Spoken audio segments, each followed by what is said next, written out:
MLB DFS picks Saturday, June 22nd. We'll run through all 15 games, talk about the pitchers that I like, talk about the stacks that I like. We'll start out 1 o'clock. Kenta Maeda versus the White Sox. Detroit, surprisingly, minus 162 favorite. Not a big run line on here. I like the White Sox.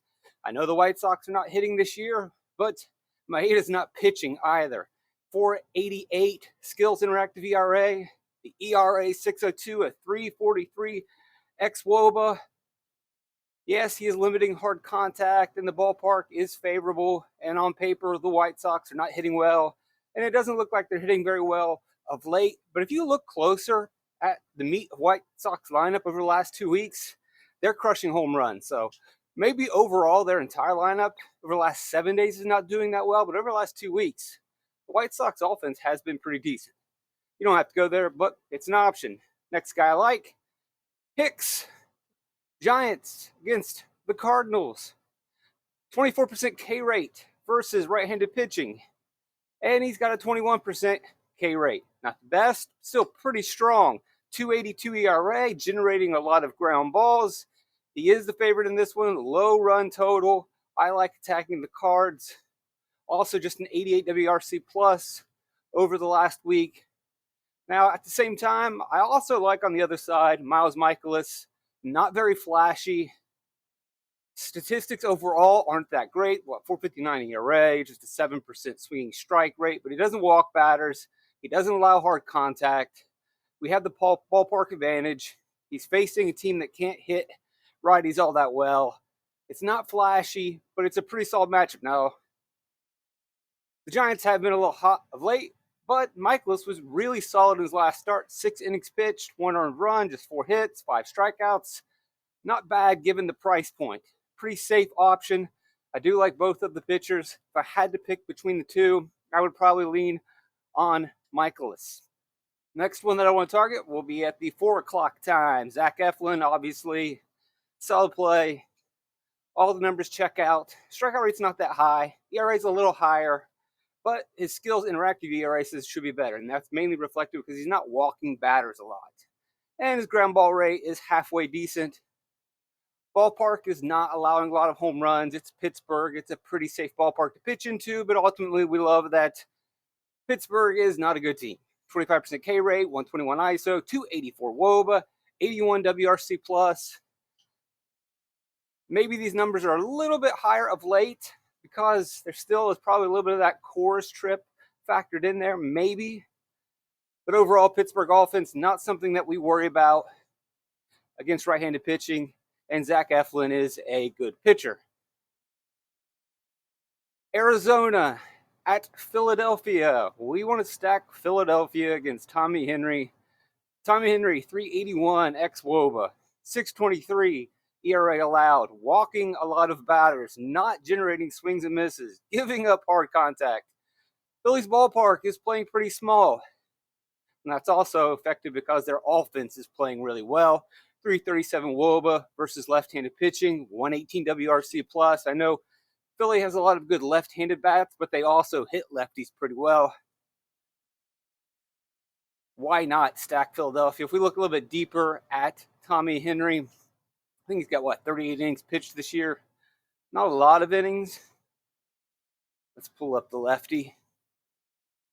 And we'll see some even more striking numbers. So in his 34 innings pitched, pretty high walk rate, but an astronomical home runs per 9. 1.8 home runs per 9, an 18% home run to fly ball ratio. Definitely a place if you're betting to chase a home run today against Tommy Henry and watch him get chased from the game. Next in the 4 o'clock hour, Jared Jones, 345. Sierra, a 26% K rate. Look at a 16% swinging strike rate. And he's facing a team that likes to strike out against right-handed pitching, which are the Tampa Bay Rays. And a 127 ISO. WOBA. Ballpark is favorable. What Jones do in his last outing, not the greatest. 6 earned runs. He did have 6 Ks. I had to look and see who he specifically matched up against. But this would be a really good bounce back spot. quite possibly that game could have been the Colorado series, if I'm not mistaken. I have to double check. Or was it the Mets were just at Colorado? Anyway, Zach Wheeler against Arizona. I think Arizona has been hitting well of late, so that is a little bit of a worry. 351 WOB over the last week, 129 WRC plus. Overall, the offense hasn't been great against righties, and Zach Wheeler is just another level, so that I'm not really completely worried about the opposing offense. 261 xWOBA, Sierra 349, 284 ERA, 27% K rate. I don't think you really have to overthink that. No problem in spending up for Zach Wheeler for the upside that you're going to get. The strikeouts can go deep into the game. Not really worried that Arizona has played a little bit better of late. Michael Wacha, very similar to Miles Michaelis, and that Wacha isn't really, an exciting Missouri pitcher. Not striking out a lot of guys, just goes out there and limits bats. If you look at his last 7 games, he'll go 6 innings, allow 2 earned runs, get a handful of strikeouts. Not going to crush the scoreboard, but can easily exceed the $6,400 salary, especially in a matchup. I know that Texas doesn't strike out a lot, only 20% K rate, but they also don't hit or score a lot of runs. What was Michael's? Well, Wacha hasn't pitched in 7 days, so we don't have his last game. You just have to take my word for it. If you go through his game log, he's been generally a 6-inning guy, 2 earned runs, strikeouts here, some hits here. Not huge scores, but pretty safe. And in this matchup, maybe you give him a little bit of a boost. Surprised he's not quite the favorite, but that's probably because John Gray's on the mound on the other side. A little bit better of a pitcher. I'm not going to go there. Bailey Ober, I mentioned him yesterday because I thought he was going to be on the slate. It ended up being Chris Paddock. So you can just superimpose all the things I said good about Ober from yesterday, put them on here because it's basically the same thing. Ober versus Oakland. He's not having quite as good of a season as last year, but he's continuing to grow and develop. You can see his Sierra is much better than his ERA, and that's because maybe he's not getting the benefit of his pitching. Probably giving up a little too much fly balls and hard contact. That's generating runs in the ERA version. But when we look at the things that he can control, he's striking batters out. 24% K rate, and he's facing a team that likes to strike out. 27% K rate for Oakland. They're not hitting. Really good spot. Very fair price point with upside. I like targeting Berrios with Cleveland. As I've mentioned before, especially the left-handed bats, the ball flies out and right at Cleveland with the new wind tunnel. Berrios has been pretty lucky. 3.13 ERA with a 4.28 Sierra, but just an 18% K rate. Doesn't get a lot of swinging strikes. He is living and dying by drawing up the ground balls, which, that's never going to be reflected in his skills interactive.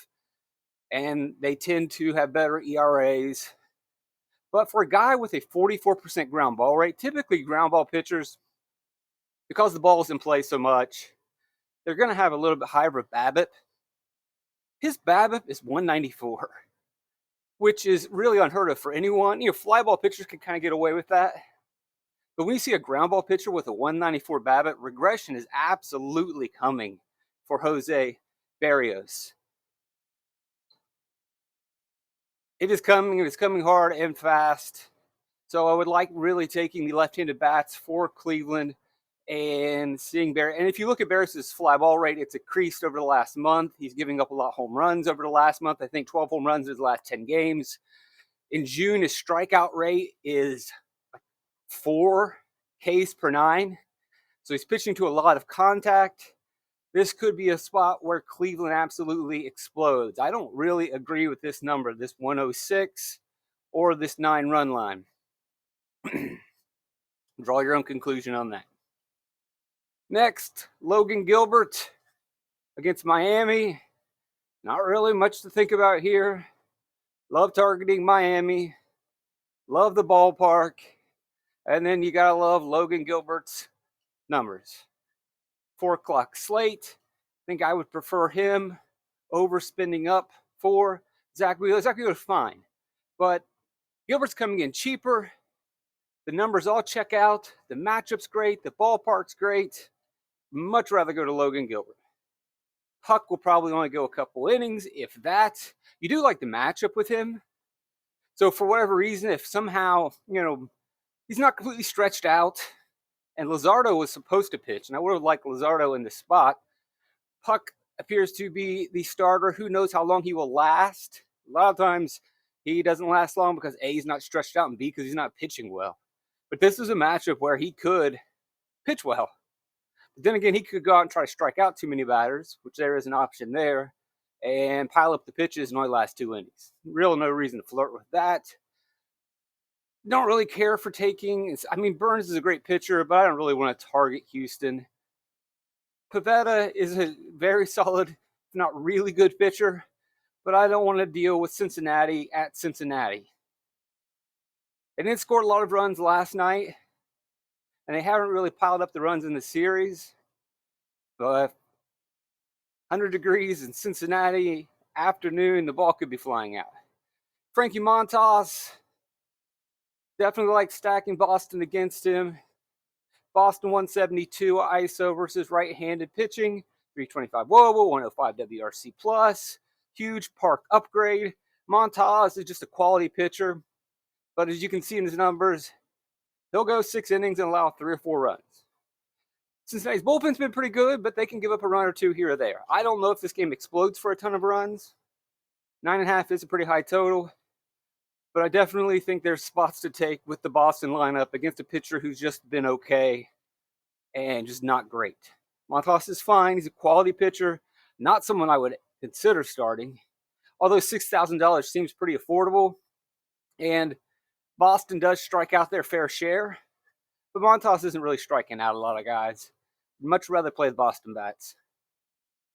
Milwaukee, once an hour in the night slate, versus Randy Vasquez. So Randy Vasquez and Carlos Rodriguez are 2 interesting rookies that are going to occasionally show flashes of brilliance and really look good, but they are rookies, and for the most part, they're going to struggle, and they're going to take years to develop just like everybody else, and they're going to have days where they blow up, especially when they're facing tough teams.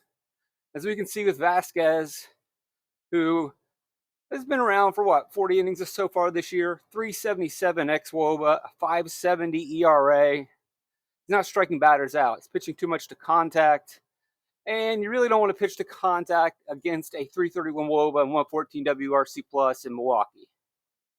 The game's at San Diego, but versus the Milwaukee team.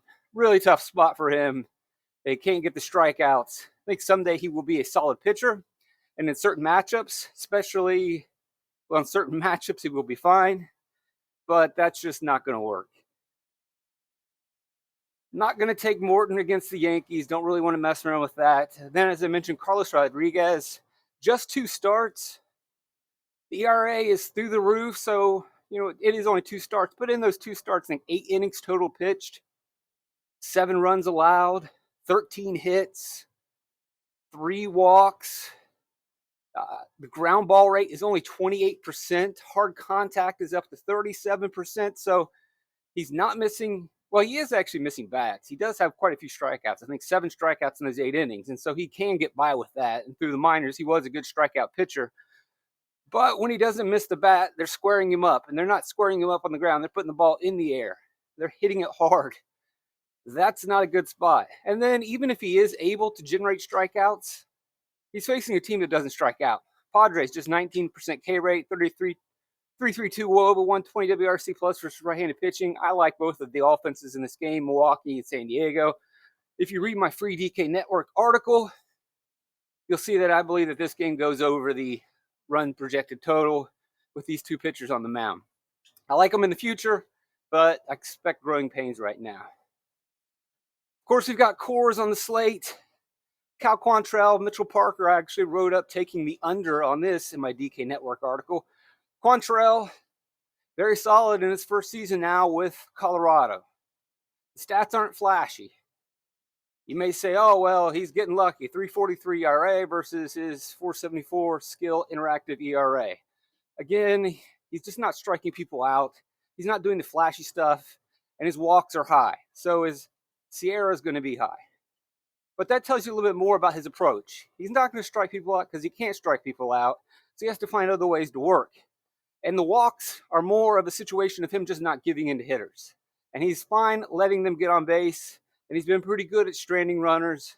What he's doing is he's getting ground balls.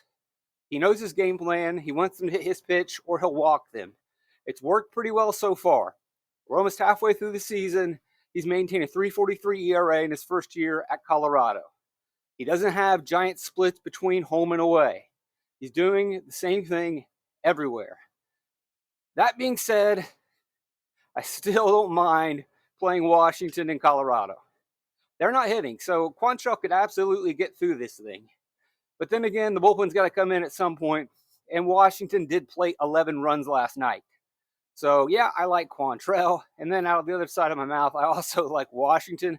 I don't think I would play Quantrill unless I had to. Against 6,000 is not bad. It is a nice slate with not too many games on it. It's worth thinking about. I would much rather go to Parker, who we'll talk about in a second. But ultimately, I'd rather stack Washington.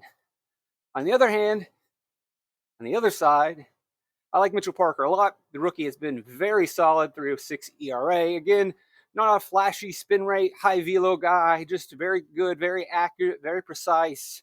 Really good in his first 2 starts of his career. Has carried on really well since then. 11 of his 12 starts, he's allowed 3 or fewer runs. Only 1 start did he give over that, which was 4 runs. Very consistent.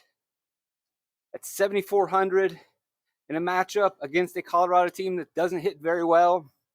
89 WRC plus. They did plate 5 runs last night, but that looks like nothing compared to the 11 that Washington got. If I had to take one of the other pictures, I definitely would take Mitchell Parker in this. Again, I don't like the over. I think both these pitchers can limit these offenses. But again, in DFS, you're playing with fire if you fade bats in Colorado. You're also playing with fire if you're taking pitchers in Colorado. If you can afford Dodgers, always play Dodgers. We only have 1 start so far for Plesac. He used to be a regular major leaguer in Cleveland. Spent the last 2 seasons in the minors, giving up a lot of home runs in the minors. A ton of home runs this season, I think 14 so far.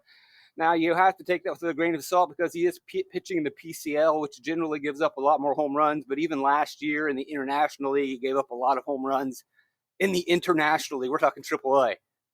He got called up because Jose Soriano's hurt, and he was serviceable in his first game.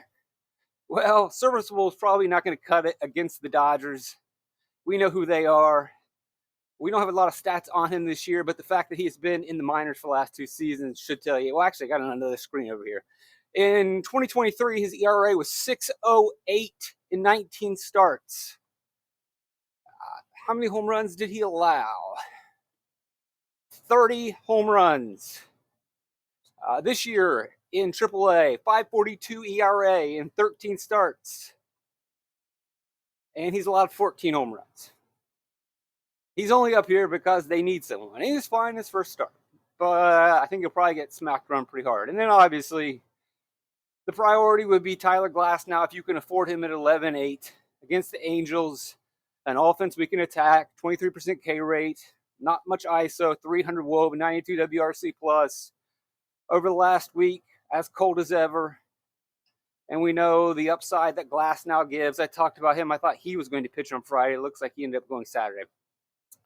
That'll do it. That's your Saturday slate. Thanks. Like, subscribe, share. Have a good Saturday afternoon and evening.